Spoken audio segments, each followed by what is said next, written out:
I'm doing great. It's been I've been back since December in some capacity, and what that capacity is just kind of gets gradually updated. But I'm doing very, very well. It's been, I guess, trying at times, but everybody's been very supportive, and my recovery has been a process and a learning thing for me for sure. But I've come a long way, and just continuing to get a little bit better with it each day. Can you talk about just how tough this stretch has been for you off the ice mentally? Yeah, it's been tough. It's gotten a little easier every day as you get a little more integrated, and just being around the guys. The first month, obviously, very tough, and then you come back and you're very isolated with what you're doing and trying to make the baby steps to come back. Right, you're going through the protocols and all that, but you're not around the guys. And thankfully for me, I got the other affairs in order and was able to just continue to come to the rink and get a little bit better and a little stronger every day. And the guys have been great. And away from the rink, my wife's been an absolute rock star for me, allowing me to do this. So, taken on more than she's probably had to, but been absolutely incredible. What led to this decision for you in Detroit to leave? I think it was your last practice. Yes, something I've been battling for a while, and I've tried on my own, and I was already getting help for it.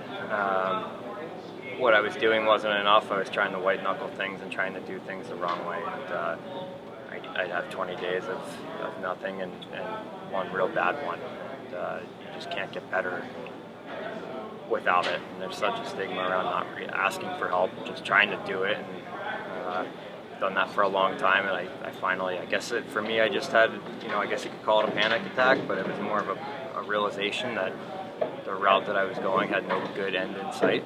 And that's not just professionally, that's personally, and I didn't want to continue to do that. I had a lot of times where I woke up in the morning just overridden with guilt, shame, and saying I would do it, doing it for 12 days and messing up again, and it just wasn't, it wasn't going to lead, it had no good end. How tough was that decision to make? Because it's obviously a very public thing. I can go through, it won't be nearly like the same as you. So how tough was you to ultimately make that call? I think that's probably why it took me longer, because I knew, in a perfect world I would have gone in June, right, and just kind of did it quietly. But I had to learn to kind of accept that it happens when it happens, and I spent 2 weeks agonizing over the fact that it was going to be a media thing for me. And I spent months and years before that trying to avoid that with doing it on my own. And, I got to a point where I just said enough's enough of this, of the shame and the guilt, and not being the person you need to be for your family.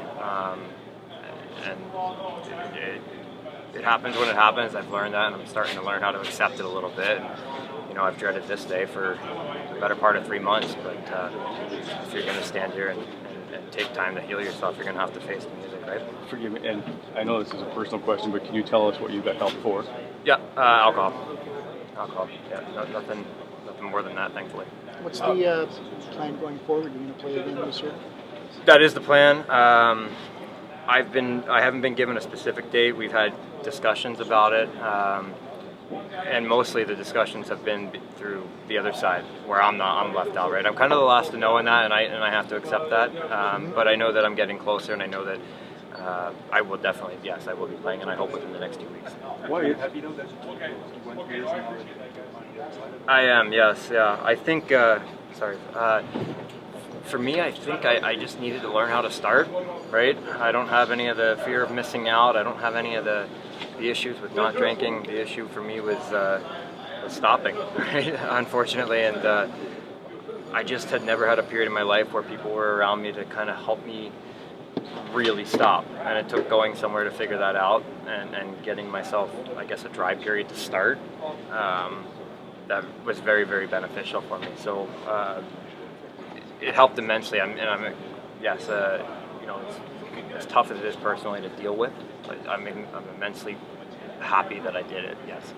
Have you sought help, or have you gotten help from players, other players who have been through this? Yeah, and obviously I won't name those guys publicly, but everybody kind of knows some of the guys that have been through the program and can be a little more vocal about it. And I've talked to all those guys, played with some of them, really leaned on them, and then some guys that reached out that I had no clue had already gone through it. They did it quietly, right? And they did it in June, like it worked for them, but that kind of support within the National Hockey League was, I found overwhelming. It was incredible how many guys reached out that I had no prior contact. It was incredible.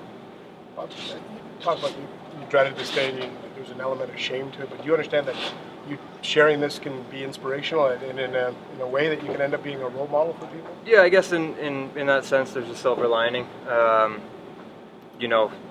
I'd like to be a role model for other reasons, but obviously, this is everything led me to here, and I wish it hadn't taken so long in the last 3 years for me to get to where I am, but I would urge anybody. I read so many articles about other players in certain capacities that I had a lot of time on my hands, that I drew parallels with a lot of guys. So if there's anybody that I guess hears it in some sense and can recognize something and find a way to ask for help, hopefully a little more less publicly,